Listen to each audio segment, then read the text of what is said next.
For over a decade, Marvel superheroes have become common household names due to the Marvel Cinematic Universe's popularity, and it's still going strong.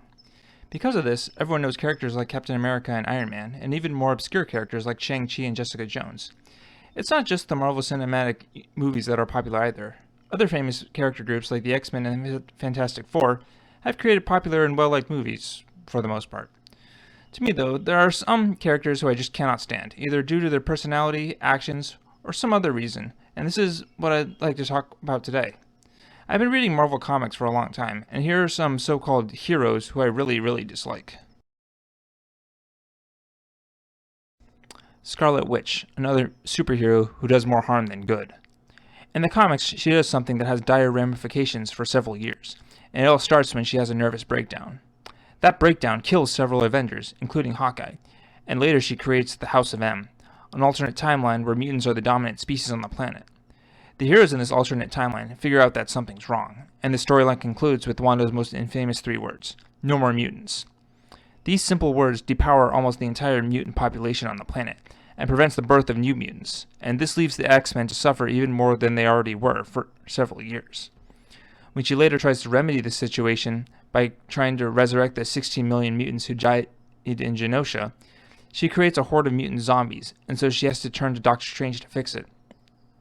Doctor Strange sums up her attempts as, "You cannot erase bad deeds from existence. You cannot bury sin. You can only eclipse them with greater deeds. At some point, you're going to have to embrace that idea and act on it. Until then, you're just going to keep doing this, creating chaos and leaving others to clean up your mess." Someone with untreated serious mental health issues should not be trusted to protect the world, and I like that this is somewhat portrayed on screen. Wanda holding a town hostage to live out her idyllic TV fantasy is something very much in character with her comic counterpart, and this is an example of the issue I have with many characters on this list. They do what they want with no consequences. Yes, I hate Captain America. While pretty much everyone I know likes this American-grown hero who came from a simple background, I don't, and there's one major reason why. He doesn't defend mutants. In the comics, Captain America has had several run-ins with the X-Men recently, and each time they clash, it reveals a major flaw in his character, and a prime example of this is in the storyline X-Men vs. Avengers. To give this a short summary, the Phoenix Force is coming to Earth, and Cyclops believes this event will restore mutants as a species on the planet, in the aftermath of Scarlet Witch's "No More Mutants" spell. Captain America, however, believes that the Phoenix will destroy the planet instead. While I don't condone his way of thinking, it is what happens afterward that has me detest him. After several clashes between the teams and Tony Stark's half-cocked solution, the Phoenix Force goes into 5 mutants: Cyclops, Emma Frost, Colossus, Magik, and Namor, and they become the Phoenix Five. With their new powers, the 5 go around improving the world, providing power, food, and clean water throughout, but Captain America only has one thing on his mind: defeating them. Other heroes criticize him for this, such as Black Panther and Beast.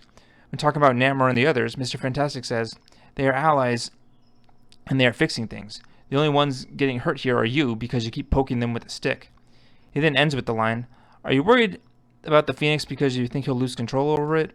Or are you worried with the Phoenix under control, the world is going to be a better place with no place for you in it?" The storyline continues with Captain America and the Avengers trying to kidnap Hope, the mutant who is supposed to be the new Phoenix host, and it pushes the mutants over the edge. So, a combined effort of the Avengers and the X-Men stop the Phoenix Five. It is also what Captain America says after this, after he confronts Cyclops in prison.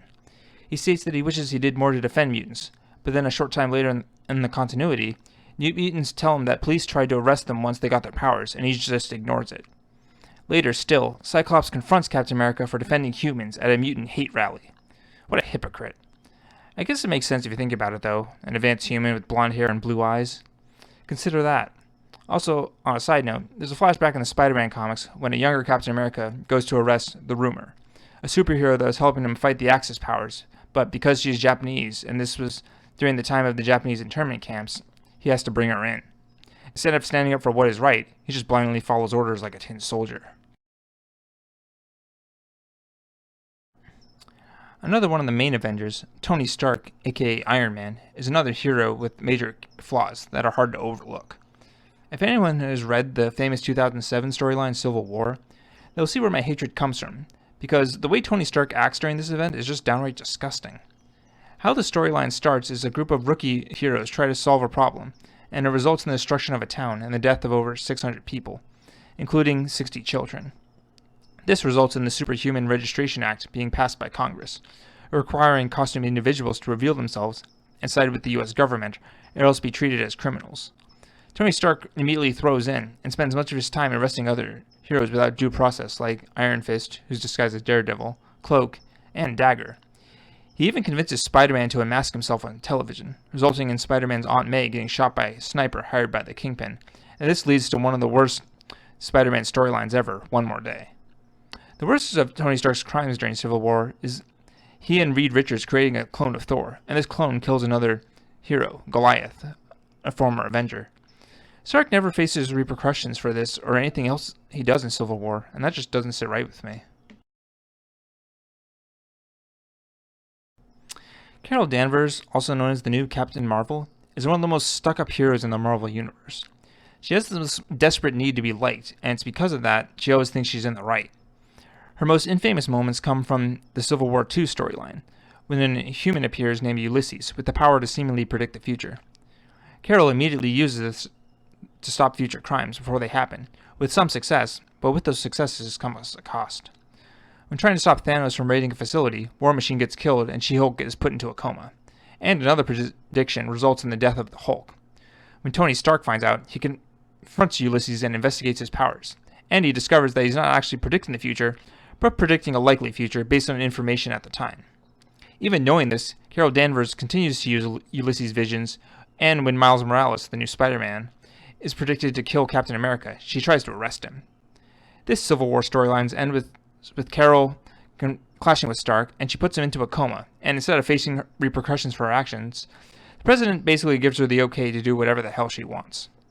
While I'm glossing over a lot of this storyline, one main thing that keeps coming up is people saying that stopping future crimes or predictive justice is an issue since it's akin to profiling. Even Carol's protege, Kamala Khan, aka Miss Marvel, says that the system is not perfect, but Carol just ignores everyone, just because she alone thinks she's right. I don't know about you, but if different people were all telling me the same thing, I'd probably stop and listen to them. While this may seem petty, my main reason for not liking Deadpool is that he's just an obnoxious character who never has any serious moments. I don't like that he's written this way on purpose, and the breaking the fourth wall character gimmick doesn't add anything to the comic storylines ever. In fact, if you take both Deadpool movies and cut out all the fourth wall crap, they still tell the same story regardless. The fact that Deadpool has its own spin-off character, Gwenpool, makes me roll my eyes, as I can't believe this character is so popular when well-written characters in the Marvel comics like Nature Girl and Robbie Reyes get sidelined. I guess I just don't like Deadpool's existence in general, because he cheapens the impact of every story he appears in. When I read comics, I look forward to interesting storylines, or developments, since Marvel tends to not introduce new characters all the time, something I applaud them for. However, this also comes with the drawback of working with the same characters each time, and the more I read, the more I notice their flaws. Also, I'm sure you can guess that I don't like Marvel heroes that cause trouble for mutants. I don't expect any of these characters to change at all in future comics. It feels finally good to voice my frustrations out loud. So what do you all think? Leave a comment below if there's a Marvel character you dislike, or if there's something I'm overlooking.